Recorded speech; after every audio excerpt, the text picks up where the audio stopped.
Salut à tous, c'est WWFan, on se retrouve pour une nouvelle vidéo. Et aujourd'hui, on va faire les résultats de WWE Raw du 28 décembre 2020. Donc les commentateurs sont Tom Phillips, Byron Saxton et Samoa Joe. Ce soir, c'est WWE Raw. Le show rouge démarre avec une image en mémoire de Luke Harper, Brody Lee, qui est décédé ce week-end.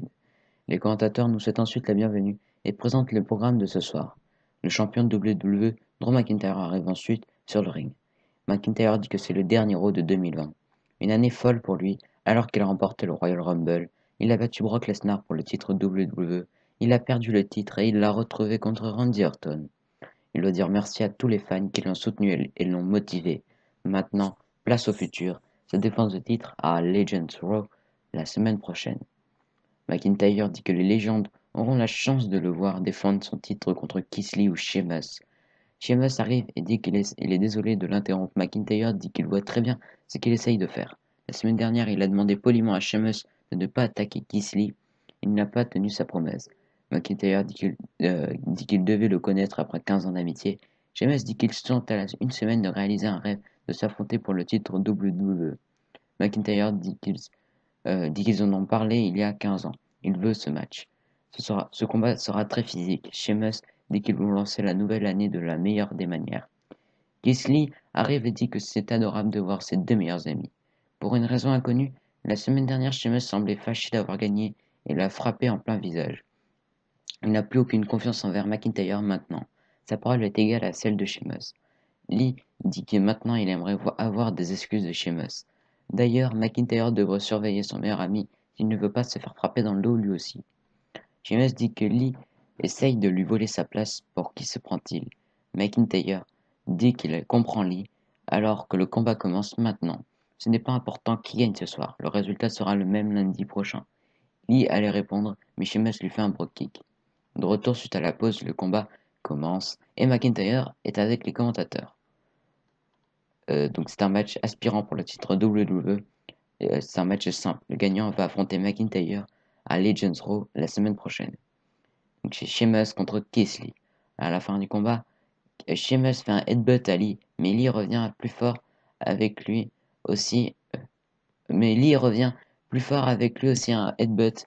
Lee enchaîne avec sa sit-out powerbomb pour le compte de 3. Donc le gagnant est Keith Lee.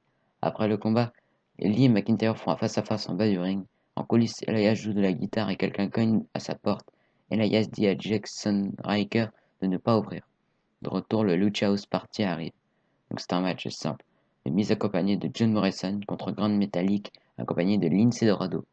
À la fin du combat, Miz veut bloquer un saut de Metallic avec une powerbomb, mais Metallic le renverse avec un coup rapide pour la victoire. Donc le gagnant est Grand Metallic. En coulisses, on cogne encore à la porte d'Elias. Ryker va ouvrir frustré et Homos est là avec AJ Styles. AJ dit qu'il essaie de parler avec les officiels de la WWE pour avoir un combat de titre, mais il n'arrive pas à s'entendre à cause de sa musique. Elias dit à tout le monde de se calmer. Il remercie Ryker pour sa protection, mais AJ est seulement frustré pour sa défaite de TLC. AJ invite Elias à venir l'affronter ce soir. Il peut même emmener sa pop-up girl, avec lui pour assister à sa défaite. De retour, le catcheuse arrive. Donc c'est un match simple. Dana Brooke accompagné de Mandy Rose contre Shayna Baszler. À la fin du combat, Baszler porte un coup de genou à Brooke et elle enchaîne avec son Kirifuda Clutch pour la faire taper. Donc le gagnant est Shayna Baszler par soumission. Après le combat, Mandy Rose monte sur le ring pour voir comment va Dana, mais Baszler lui applique sa Kirifuda Clutch pour la sonner elle aussi. On présente une vidéo d'Alexa Bliss qui a invité Randy Orton sur son terrain de jeu l'année dernière à Raw. De retour, Alexa Bliss est sur le ring pour son Alexa's Playground. Bliss demande si on aime son terrain de jeu. Elle l'a construit pour le Fiend, mais malheureusement, elle ne l'a pas vu depuis TLC. Peut-être qu'il attend la soirée des légendes lundi prochain. Elle espère qu'il pourra rencontrer ses héros comme Hulk Hogan, ou il pourrait attendre que Randy Orton revienne au terrain de jeu. Bliss invite Randy Orton à le rejoindre. La musique d'Orton commence, mais personne n'arrive. La musique reprend, mais Orton ne vient toujours pas. Bliss dit qu'elle croit qu'Orton ne veut plus jouer avec eux. On met quelqu'un en feu, puis on ne revient plus. C'est mal poli. On retrouve Randy Orton sur le Titantron qui débarque dans le Firefly Funhouse. Orton dit que c'est le meilleur endroit où être comme le Fiend n'est plus ici, et Bliss sur le ring. Orton dit qu'il voulait rendre visite à la maison. Orton frappe les marionnettes de Wyatt Après TLC, le Fiend ne va jamais revenir. Mais si le Fiend revient, il va s'assurer qu'il n'est plus rien pour lui. Orton casse la tête du lapin. Bliss dit qu'il challenge Orton pour un match ce soir. Il accepte.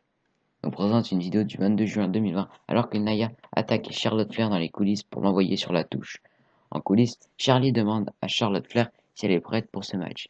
Charlotte dit que Nia a blessé son bras, une blessure qui l'a écartée pendant 6 mois. Mais elle est de retour et elle a remporté le titre par équipe. Elle est prête pour le match, mais oui, Nia est une grande catcheuse. Si quelqu'un peut la battre, c'est bien elle. Charlie lui demande comment elle compte commencer la nouvelle année. Charlotte dit qu'elle sera toujours au top comme toujours. Asuka dit que Nia n'est pas prête pour Charlotte. De retour, les catcheurs arrivent. Donc c'est un match simple.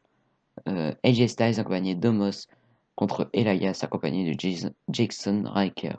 À la fin du combat, Elias repousse AJ sur le tablier, mais AJ le frappe et AJ enchaîne avec son phénoménal forearm pour le compte de 3. Donc le gagnant est AJ Styles.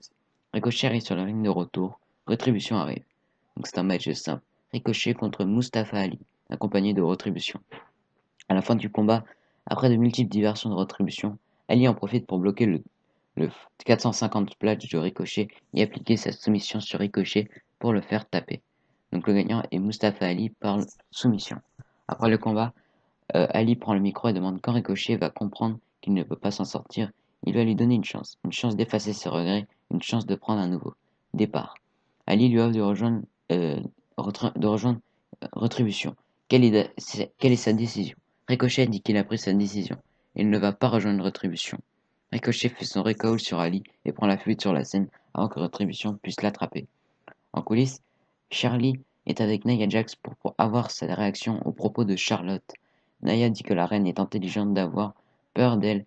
Nia dit que leur plan est de retrouver les titres par équipe, dominer la nouvelle année, entrer dans le Royal Rumble match, éliminer tout le monde et aller à WrestleMania pour affronter la championne. Baszler dit qu'elle aime bien l'idée. De retour en coulisses, Charlie demande à McIntyre ses commentaires au sujet de son futur match contre Keith Lee. McIntyre dit qu'il est excité.